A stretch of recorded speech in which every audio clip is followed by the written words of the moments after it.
verla en otro momento. Si quieren repasar algunas cosas de la tutoría, ahí van a estar. Entonces, bienvenidas. Mi nombre es Ana Isabel Reyes, soy psicóloga y soy docente. Y hoy vamos a hablar de, bueno, el curso de ustedes es Desarrollo Humano de 0 a 21 años desde la neurodiversidad. Entonces, hoy les voy a definir qué es neurodiversidad, pero hoy precisamente vamos a hablar de lo que es la neurociencia, eh, cómo esta influye en el aprendizaje y la educación, ¿verdad? Y al final les voy a hablar de neurodiversidad. Bueno, los temas que vamos a tratar son neurociencia, neuroeducación, arquitectura cerebral, una pincelada de cómo está estructurado nuestro cerebro y neurodiversidad. Entonces, primero vamos a definir qué es neurociencia. Si en algún momento tienen dudas o preguntas, con todo gusto me pueden interrumpir, muchachas, porque si levantan las manitas no las veo porque estoy proyectando, pero me pueden interrumpir sin ningún problema. ¿Entendidas, chiquillas? Está bien, profe, muchísimas gracias. Sí, Con gusto. señora. Bueno, ¿qué es neurociencia? Dice que las neurociencias son un conjunto de ciencias y disciplinas científicas y académicas que estudian el sistema nervioso, centrando su atención en la actividad del cerebro y su relación e impacto con el comportamiento. Entonces, cuando son las ciencias más nuevas que tenemos, ¿verdad? Y lo que estudian es precisamente eso, cómo funciona el cerebro, ¿verdad? Entonces, en su totalidad, cómo funciona, cómo hace las conexiones, por qué aprendemos, por qué recordamos, ¿verdad? Es lo que va a trabajar la neurociencia y por qué nos comportamos de maneras diferentes.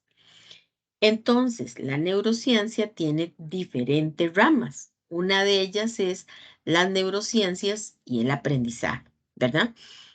Cuando se estudia el cerebro y los neurocientíficos se dan a esta tarea, una de las cosas más importantes es saber cómo el ser humano aprende, ¿verdad? ¿En qué momento? Siempre lo hemos visto por hitos del desarrollo, siempre se ha visto desde las diferentes teorías psicológicas qué es lo que sucede, pero en realidad, ¿qué sucede en nuestro cerebro o por qué cada uno de nosotros o cada una de nosotras aprendemos de diferente manera? Es lo que la neurociencia va a estudiar. Entonces, dentro de las neurociencias y aprendizaje hay dos ramas importantes. Una, la neurociencia cognitiva, que estudia la relación entre el sistema nervioso y la cognición humana. ¿Qué significa esto? Cómo todo lo que percibimos del entorno, ¿verdad? Llámese sonido, textura, olor, color, llega a nuestro cerebro y nos da el indicador de ese estímulo y lo podemos aprender y asociar en otro momento, ¿verdad? Entonces vamos aprendiendo a través de todos los sentidos. Y ahí es donde la neurociencia tiene este nuevo concepto. En teorías viejillas, ¿verdad? Nos decían que aprendíamos o de manera visual, o de manera auditiva, o de manera kinestésica, que era con movimiento. Pero hoy por hoy la neurociencia dice que aprendemos de todas formas, ¿verdad? Que no necesariamente solo visual, porque también a veces necesito escuchar, ¿verdad? Que si aún así me gusta más lo que hay en papel, en una presentación, pero también alimentar con otro canal, que puede ser la voz, puede ser un olor, puede ser algo que yo toque o puede ser algo que yo como. Entonces, de esa manera es que la neurociencia explica que nosotros aprendemos. Y otra rama que es muy importante, es la neuroeducación. Esta ya va a trabajar específicamente en indagar cómo, ¿verdad? Nosotros, de alguna manera, podemos optimizar el proceso de enseñanza y aprendizaje. Cómo nosotros podemos enseñar a nuestros estudiantes un tema y que lo aprenda toda la clase y no lo aprendan solo unos chicos y otros no, ¿verdad? Como pasa habitualmente, que a veces el docente dice, he explicado 700 veces las sumas y los chicos no los logran aprender o solo dos saben hacer sumas. Entonces ahí nosotros pensaríamos, ¿estará utilizando todas las formas o lo estará explicando siempre usando una sola manera de enseñar, verdad? O llegando solo a un canal y no está llegando a todos, ¿verdad? Entonces ahí diríamos, ¿será que el alumno no puede aprender o será que el docente no le sabe enseñar? ¿Verdad? Entonces desde ahí la neuroeducación se fundamenta en toda la parte neurobiológica, ¿verdad? Cómo funciona nuestro cerebro, cómo es nuestra madurez, qué tan maduro está nuestro cerebro para aprender un contenido en específico. Por ejemplo, ustedes que estudian educación, ¿verdad? En algún momento tendrán programas, tendrán planes y los programas van creciendo en dificultad de acuerdo al nivel que estamos enseñando. ¿Por qué? Porque necesitamos cierta madurez en el cerebro de esos pequeños a los que vamos a enseñar para que logren captar el contenido. Si no, de otra manera va a ser muy difícil. Podríamos pasar meses enseñando algo que si yo neurobiológicamente no estoy maduro para aprenderlo, no lo voy a aprender hasta que mi cerebro esté maduro y logre hacer las conexiones. Entonces, en algún momento, la neuroeducación nos dice que todos podemos aprender. Lo que necesitamos buscar es cuándo es el momento preciso para cada uno de nosotros. ¿Cuál es la importancia de la neuroeducación? Dice que la importancia es aplicar sus hallazgos al mejoramiento de ese proceso educativo, comprendiendo cómo el cerebro cambia y se adapta durante el aprendizaje. Nuestro cerebro cambia porque aprende algo y esa nueva estructura que aprendí se queda conmigo y se adapta para poderla usar en otro momento. Vamos a poner un ejemplo. Los niños cuando les estamos enseñando a sumar, ¿verdad? Al principio lo hacemos con cosas muy concretas. Bolitas, palitos, paletas, bolitas de plasticina, frutas, pares de medias, etcétera, ¿verdad? Cualquier cosa que nos sirva para sumar. Pero entonces, primero lo que necesito es que el chico comprenda, ¿verdad? ¿Qué es sumar? ¿Qué es agregar? ¿Qué es hacer algo más grande? ¿Verdad? Entonces, le voy a ir enseñando los conceptos y el cerebro va a ir cambiando. En el momento que ya el chico aprendió a sumar con bolitas, con palitos o lo que sea, yo paso a ponerle a esa cantidad de bolitas una grafía que es el número. Y entonces hago la asociación del número con las bolitas. Y ya hay otro cambio en mi cerebro.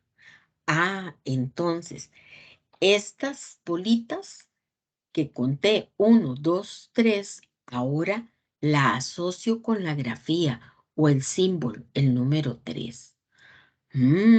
¿Verdad? Hay cambios. Vean cómo esos cambios se dan y permanecen con nosotros que si yo hoy le digo a ustedes, muchachas, dibújenme en el número 3 en una hoja y me lo enseñan, ustedes inmediatamente lo hacen. O si yo les digo, dibujen 3 bolitas, dibujen 3 palitos, ya ese aprendizaje está, se permanece ahí. Solo cuando yo se los vuelvo a activar, ustedes lo vuelven a sacar. Pero digamos, van a ir a hacer compras, ahora adultas. Necesito 3 bolsas de arroz. Ninguna de ustedes trae de vuelta una, ninguna trae 2, traen 3, ¿verdad? Ese cambio que se realizó en el cerebro hace muchísimo tiempo, hoy por hoy permanece y se adapta a las diferentes circunstancias. Entonces, lo mismo es 3 bolsas de arroz, 3 de frijoles, 3 cajas de leche, y yo voy y hago el conteo y esa es la cantidad que he hecho. Pero entonces, de esa manera, lo que nosotros queremos a través de la neuroeducación es lograr que en el proceso educativo sea tan bonito, tan motivante, que el chico logre hacer esas conexiones y ese aprendizaje permanezca y ese cambio en el cerebro perdure por siempre. ¿Vamos claras, muchachas? Sí, sí, profe. Sí. Ok. ¿Qué más nos dice? Dice que el proceso educativo desde la neurociencia y sus ramas. Entonces aquí nos habla. Dice que para que el proceso de enseñanza-aprendizaje sea efectivo, se requiere intencionar el aprendizaje de los aprendices considerando los componentes cognitivos y los emocionales. Yo no puedo dejar de lado las emociones cuando enseño, porque no es lo mismo aprender cuando estoy motivado, feliz, tengo mi pancita llena, que aprender cuando estoy triste, bajoneado, enojado o tengo mi estómago vacío, ¿verdad? Todo eso son componentes que la neurociencia nos dice, tenemos que tener todo eso para que el aprendizaje sea bueno, para que esa enseñanza-aprendizaje se dé de manera efectiva, para que los chicos lo disfruten y se sientan motivados incluso a seguir aprendiendo. Dice que la neurociencia cognitiva y la neuroeducación son áreas potenciales que van a permitir y optimizar el diseño de estrategias educativas al brindar lineamientos para el mejoramiento del aprendizaje. Dice que en base en un estudio tanto teórico como empírico de los procesos mentales del cerebro, entonces la neurociencia estudia el pensamiento, la memoria, la atención y los procesos de percepción complejos. ¿Cómo piensan los niños de acuerdo a las diferentes edades? Entonces, de acuerdo a ese proceso de pensamiento, así son las estrategias didácticas o de mediación pedagógica que yo voy a hacer para ese grupo. El proceso de memoria. ¿Qué capacidad de memoria tiene un niño a los 2 años, a los 3, a los 4, a los 5, en la edad adulta? ¿Verdad? Entonces, de acuerdo a eso, es que yo voy integrando conocimiento. Otra cosa importantísima es la atención. Si el chico no tiene el periodo de atención apropiado, si el chico está totalmente desenfocado, es muy probable, ¿verdad?, que no logre aprender o que el aprendizaje sea como en pedacitos, ¿verdad? Que no logre concentrarse en algo en específico y que solo recuerde algunas cosas. Y la otra, los procesos de percepción. ¿Cómo percibimos cada uno de nosotros las cosas que nos rodean, ¿verdad? Porque pensemos, por ejemplo, en una sirena, ¿verdad? Alguno lo puede percibir como un simulacro, otro dice son los bomberos, otro dice es una patrulla, otro dice es una ambulancia. De acuerdo a las experiencias, así percibimos las cosas que nos rodean. Y podría ser que en esa percepción algunas cosas nos parezcan no tan bonitas y otras cosas nos parezcan fabulosamente bonitas. Pero entonces ahí es lo importante de que el docente se plantee hacer actividades de mediación que los niños disfruten y que llegue a través de todos los sentidos. No solo a través de un sentido, sino a través de todos los sentidos. Nosotros vamos aprendiendo, vamos recordando cosas. Dice que algunas prácticas desde la neurociencia para trabajar en un salón de clases, por ejemplo, para trabajar la atención, se pueden utilizar pausas en los niveles de atención que den tiempo de asimilar cada nuevo aprendizaje.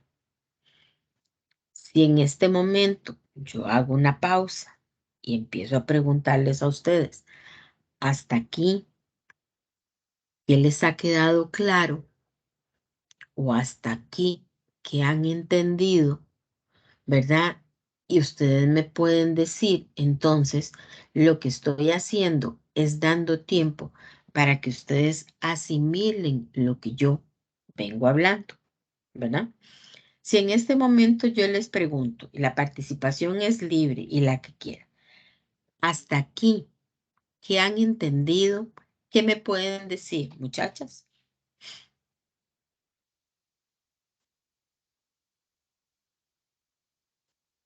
¿Qué han entendido o qué recuerdan de lo que les he dicho? Bueno, en mi caso que las neurociencias estudian el sistema nervioso, en particular el cerebro, con la intención de comprender el impacto de este en la conducta y yo diría que también en el aprendizaje.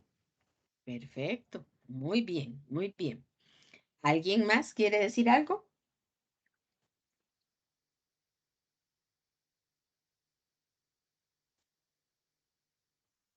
Entonces, en esta pausa que hicimos, la compañera nos recuerda, ¿verdad? Del tema de neurociencias, que es lo más importante, ¿verdad? Que estudia el sistema nervioso y cómo éste, ¿verdad? Hace esas conexiones para que aprendamos, ¿verdad? Y también cómo funcionan nuestras emociones en el aprendizaje. Entonces, cuando yo trabajo esto con los chicos en clase y ustedes están viendo un tema específico, pensemos los sustantivos, ¿verdad? Entonces uno da la explicación de los sustantivos, que son nombres de personas, de animales, de cosas, y de un pronto a otro usted dice, bueno, vamos a hacer una lista en la pizarra y me van a decir nombres de cosas. Y los chiquillos levantan la mano y van diciendo nombres de personas y los chiquillos dicen nombres de animales, nombres de lugares. Cuando ustedes terminan de hacer esa pausa, le dicen a los chicos, todo esto que escribimos en la pizarra son sustantivos, que son nombres de personas, de animales, de cosas, de lugares. Entonces, hicimos una pausa, les permitimos participar, les permitimos hacer como todo ese engranaje y aclaramos el concepto. Entonces, es más fácil aprender así que en una clase donde yo hablo 3 horas y los chicos solamente apuntan, porque no puedo saber si está haciendo el proceso y las conexiones que la neurociencia nos dice que son importantes para el aprendizaje. Otra práctica importante desde la Profe, neurociencia perdón. dígame. Eso, bueno, yo aparte de esta carrera estoy llevando la licenciatura en estimulación y corrección del lenguaje en preescolar y ya estamos en el trabajo final y me llamaba mucho la atención que las maestras de preescolar, que por cierto, no se aplica tanto como la parte de educación especial, muchas cosas, pero las maestras de preescolar sobre todo a veces creen que aumentar el léxico, la adquisición del lenguaje en los niños es enseñarles palabras o Claro, conversarles al respecto. Pero yo les decía a los compañeros, esto es como que yo agarre una bicicleta y te diga, te voy a enseñar a andar en bicicleta y yo me monte en la bicicleta, te explique cómo es, pero nunca te dé la bicicleta. Es más o exacto, menos lo mismo de lo que usted estaba hablando. exacto, ¿verdad? Ese ejemplo que usted pone clarísimo, ¿verdad? Es como que yo les diga, bueno, les voy a enseñar a cocinar, pero no se arrimen a la cocina porque está caliente, ¿verdad? O sea, al chico hay que involucrarlo. Y si yo le pregunto, puedo saber, aparte de qué tanta atención me puso, qué se le quedó y qué necesito retomar en otro momento para que logre, ¿verdad? Aprender lo que necesita o todo lo que necesita para una materia en específico. Las neurociencias también nos dice que para la motivación en la clase es importante desarrollar actividades placenteras que reduzcan el estrés, que propicien la curiosidad y la perseverancia. ¿Por qué? Porque sin motivación no aprendemos. Sienten ustedes a un chico que no quiere estudiar y es estoy cansado, no quiero, qué aburrido, qué pereza. Y ustedes llevan una hora repitiéndole lo mismo y el chico no se aprendió nada. Sienten a un chico con una actividad bonita, aunque el tema sea terrible, ¿verdad? Y ustedes dicen, bueno, le vamos a hacer una sopa de letras, vamos a hacer una rayuela en el piso con las sílabas, vamos a poner globos y en cada globo, cada uno que desinfle va a tener una sílaba y va a poder unir palabras, aunque no tengan sentido al principio, pero lo que quiero es que lea lo que sale, etcétera. Eso es hacer una actividad diferente, placentera. El chico va a brincar, va a correr, va a saltar, va a estar motivado y va a reducir el estrés, porque estar sentado las 6, 7 horas que están sentados en la escuela y tras de eso, yo no muy motivado con un docente que lo único que hace es copiar en la pizarra y yo copio. ¿Qué tanto engranaje podrá ser? Les podría decir tal vez que de 25 alumnos, 5 lograron el conocimiento así, pero los otros 20 tal vez les quedó a medias y a unos no les quedó nada. Entonces, si yo hago actividades que los motiven, vamos a tener chicos más perseverantes en la tarea. Recuerden que cuando enseñamos, los chicos pasan con nosotros en las aulas más o menos 14 años, hasta el bachillerato. Y de ahí, otros pasamos en las aulas toda la vida. Entonces, esa es la importancia de manejar la motivación para que la gente se mantenga perseverante, quiera seguir y que por la curiosidad el chico hoy dijo, ¿qué dice esa letra? ¿Cuál es ese número? Ya me aprendí un número que tiene 3 números más, etcétera, ¿verdad?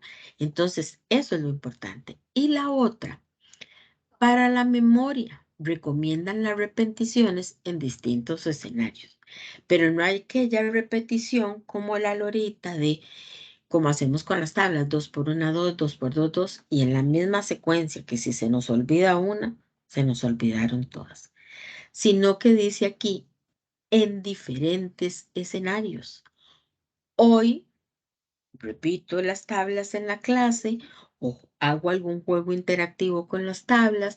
Mañana los llevo al gimnasio y les digo, van a ser grupos de 3 y después digo 3 por 3 y junto 2 grupos 3 grupos y les digo cuántos niños hay.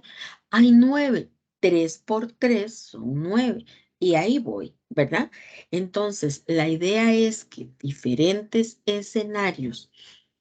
¿Para qué? Porque si yo no me las pude aprender en la clase, puede ser que en el patio de juegos sí lo logre. Puede ser que en la soda de la escuela lo logre. Puede ser que en la biblioteca lo logre contando los libros que hay en los estantes, ¿verdad? Entonces, si a diferentes escenarios yo llevo el conocimiento, todos se ven beneficiados, pero sobre todo aquellos chicos que tienen un poco más de dificultad para aprender, van a poder aprender desde otra forma diferente, ¿verdad? Entonces, ¿eso qué es lo que hace? Que eso se mantenga en la memoria, que en algún momento, cuando yo necesite como docente activarlo, el chico lo desalmacene de su cerebro y lo saque. Si en este momento yo les pregunto a todas las que están aquí, porque bueno, cuando me conecté habían 3 chicas, díganme el nombre de un animal de la selva, pero sin repetirlo. ¿Qué nombre me dirían, muchachas? Un nombre de un animal de la selva. León.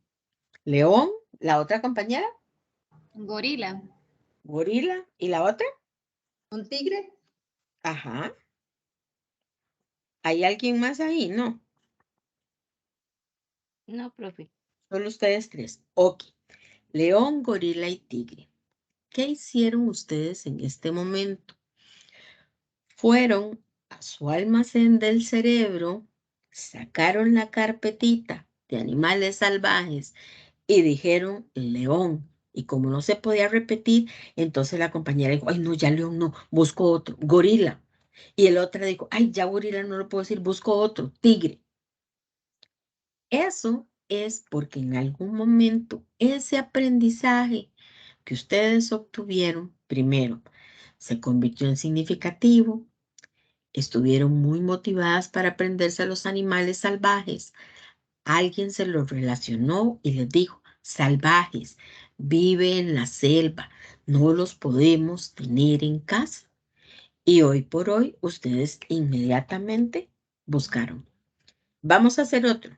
Si les digo, díganme una prenda de vestir, chiquillas.